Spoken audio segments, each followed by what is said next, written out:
അമേരിക്കയും ഇറാനും തമ്മിലുള്ള യുദ്ധം വളരെ വോഴ്സായിക്കൊണ്ടിരിക്കുകയാണ്.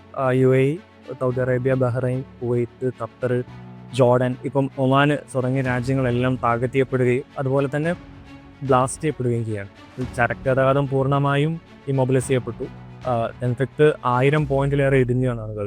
ഫ്ലൈറ്റുകൾ ക്യാൻസൽ ചെയ്തു, അതുപോലെ തന്നെ എയർപോർട്ടുകൾ അടച്ചു. ഇത് വലിയ ആശങ്കയാണ് ഉണ്ടാകുന്നത്. ഇത് വേൾഡ് എക്കണോമിയെ ഏതൊക്കെ തരത്തിൽ ബാധിക്കുന്നു, അഥവാ വളരെ വലിയ രീതിയിൽ തന്നെ അഫക്റ്റ് ചെയ്യുന്നു എന്നുള്ളത് ആണ് മനസ്സിലാക്കാൻ കഴിയുന്നത്. എന്ത് തോന്നുന്നു? അതായത് ഏത് യുദ്ധം വന്നാലും അവിടെ ഒരു അൺസർട്ടനിറ്റി ഉണ്ടാവുന്നതാണ്. അൺസർട്ടനിറ്റി ഉണ്ടാവുന്ന സമയത്ത് ആൾക്കാർക്ക് ഇൻവെസ്റ്റ് ചെയ്യാൻ, എസ്പെഷ്യലി എന്തിലേക്ക്, സ്റ്റോക്സിലേക്ക് അല്ലെങ്കിൽ ഷെയറിലേക്ക് ഇൻവെസ്റ്റ് ചെയ്യാൻ വേണ്ടിയിട്ട് ആൾക്കാർ മടിക്കും.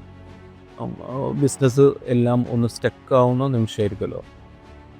അപ്പോൾ സ്വാഭാവികമായിട്ടും ആൾക്കാർ ഒരു ഓൾട്ടർനേറ്റീവ് എന്നുള്ള നിലക്ക് ഇൻവെസ്റ്റ് ചെയ്യുന്നത് ഗോൾഡിലേക്കായിരിക്കും.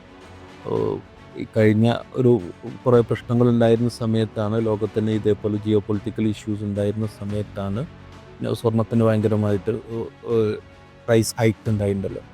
ഇതേപോലെ പലരും പറയുന്നത്, എക്സ്പേർട്സ് തന്നെ പറയുന്നത്, ഒരു 2 ലാഖിലേക്കൊക്കെ ഒരു പക്ഷേ ഈ ഒരു അൺസർട്ടനിറ്റി കൊണ്ട് ഉണ്ടായിട്ടുണ്ടെങ്കിൽ, അതായത് ഇപ്പോൾ ഉണ്ടാവുകയാണെങ്കിൽ ഞാൻ സ്വാഭാവികമായിട്ട് കയറും എന്നുള്ളതാണ്.